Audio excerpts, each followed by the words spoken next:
bukan kapasitas saya ya, maksudnya Rismon apa ya ditanyakan ke Rismon. Tapi kalau dari saya bukan pengamat politik. Jadi kalau hanya sebagai warga negara, saya cuma melihatnya, oh ini ada niat pemaksulan Gibran. Nah, kalau tujuan utamanya pemaksulan itu menggunakan isu ijazah, nanti isu ijazah selesai juga akan menggunakan cara-cara yang lain kan, karena tujuan utamanya udah pemaksulan, mau pakai cara apa. Jadi percuma juga untuk dijelaskan ijazah S1 nanti dibahas SMA udah diselesaikan nanti SMP, SD gitu. Nah itu makanya kenapa saya nggak ngikutin beritanya. Jadi sekali saya udah merasa tujuannya begini dan cara-caranya nggak benar, untuk apa juga dibaca dan diikutin, karena saya bukan pengangguran gitu. Jadi saya kan ada kerjaan, jadi nggak usah diikutin gitu. Saya melihat niatnya aja, niatnya jelek ya udah nggak usah dibahas. Tapi kalau memang mau diluruskan soal apa yang nggak benar, kayak kemarin saya luruskan karena memang itu nggak benar. Universitas kok disetarakan SMA, INSEARCH bukan universitas, UTS, yes. Nah itu loh yang saya hanya membetulkan apa yang diselewengkan kata-katanya. Jadi kalau dibilang kok nggak punya ijazah SMA, memang nggak punya ijazah SMA, dan itu fakta dan benar. Kemudian pertanyaannya apa lagi? Kalau nggak punya ijazah SMA, kok bisa diterima di MDIS? Nah berarti kita lagi mau membahas syarat masuk MDIS.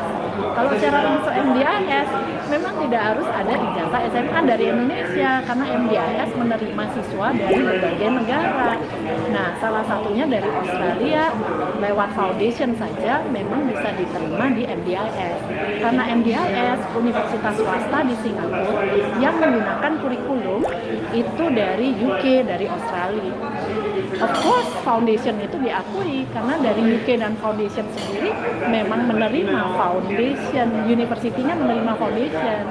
Nah, sedangkan MDIS pakai kurikulum UK dan Australia, tentunya menerima foundation kan. Jadi wajar, salahnya di mana? Itu menyebut kata dikti itu apa sih? Dikti apa? Dikti sama insert itu. Dikti sama insert itu biar diperjelas apa tuh Pak? Oh, dikti itu pendidikan tinggi. Dikti itu di sini, istilah dikti kan pendidikan tinggi. Kalau UTS itu universitas di Australia, di Sydney tempatnya, University of Technology Sydney. Tapi dari riset seorang Roy Suryo sendiri mengecek itu tidak bukan terdaftar atau tidak Terdaftar di mana? di luar negeri. Oh, UTS itu universitas negeri, public university lah. Salah satu yang terbaik di Australia. Jadi maksudnya nggak terdaftar di mana? Kalau mau ngecek apakah UTS terdaftar di pemerintahan gitu, ya tinggal tanya ke kedutaan besar Australia. Lagi pula aneh kalau ijazahnya dianggap bahwa UTS atau INSEARCH nih. Nah itu yang harus, karena Mas Gibran kan nggak pernah ke UTS-nya, jadi untuk apa dibahas UTS-nya? Jadi kalaupun mau dibahas kan INSEARCH-nya. INSEARCH itu college-nya, college pathway menuju UTS. Jadi supaya nggak rancu, karena ini omongan kan memang sudah sangat rancu ya. Orang membahas UTS, bukan UTS-nya. Lebih baik kata-kata UTS itu dikesampingkan karena Mas Gibran nggak pernah ke UTS. Untuk lebih gampangnya mungkin kita sebut INSEARCH-nya kan? Iya. Ya, INSEARCH bukan universitas. Kan udah Artinya jelas. itu berbeda ya, UTS sama insert.